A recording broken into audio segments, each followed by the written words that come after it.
Чашка кофе и газета. Именно так выглядит нормальное утро в фильмах. В современном мире все, конечно, по-другому. Печатное издание больше не популярно, однако не потеряло своей актуальности.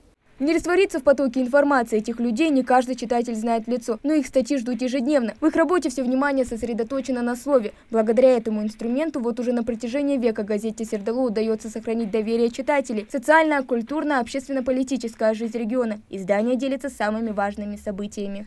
Мне посчастливилось застать людей, старые, так называемые, плеяды ингушской журналистики, писателей, людей, которые имели очень большой жизненный, профессиональный опыт. И я думаю, что если бы я свои силы приложил бы в какой-то другой профессии, в другой области, мне даже не посчастливилось бы быть знакомым, общаться очень долго с такими людьми, как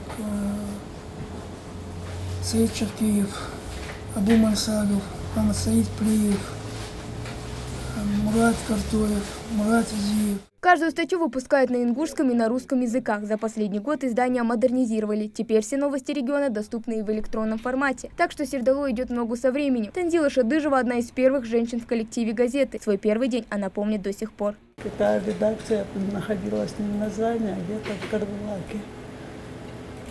Я туда зашла, там сидели всего 3 человека.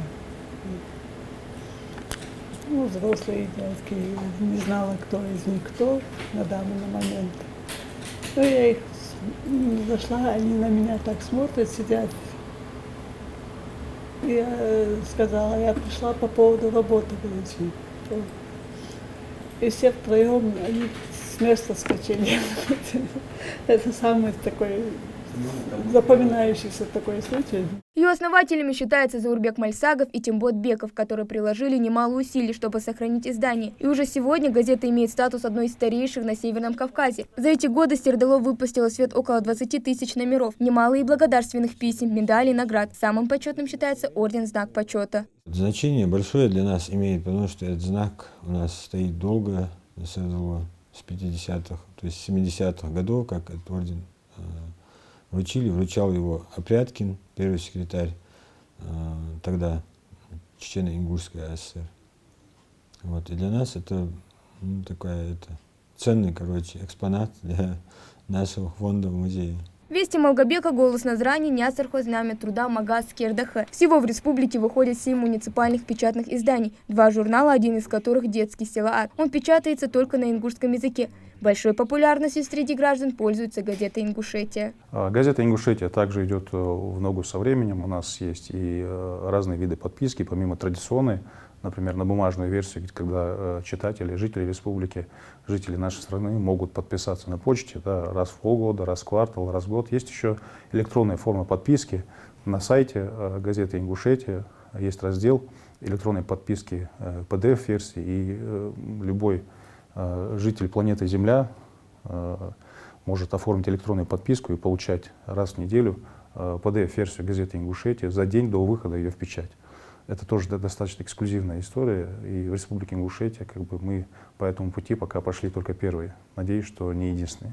Политика, спорт, культура, образование, здравоохранение. Журналисты газеты пишут на самую разнообразную тематику. Это единственная редакция со своим современным пресс-центром. В арсенале десятки рубрик. Задача охватить всю, и она остается неизменной с момента основания. А с 2017 года наладила взаимосвязь с новостными агрегаторами. Оперативно отслеживать и выкладывать новости, потому что главное в нашей работе, конечно же, это оперативность и актуальность, само собой. Это самое сложное. Именно поэтому газета и ориентируется на онлайн-платформы. Здесь новости публикуются каждый день. И несмотря на то, что сегодня у этих сотрудников праздник, времени на отдых нет, новости не ждут. Конечно же, хотелось поздравить своих коллег с Днем российской печати. Пожелать семейного благополучия, здоровья и, конечно, благодарного читателя. Все мы старые работники, поэтому я пожелал бы им не сдаваться, идти вперед, творческий успех. Хава Гагиева, Асхаб Белакиев, Новости 24.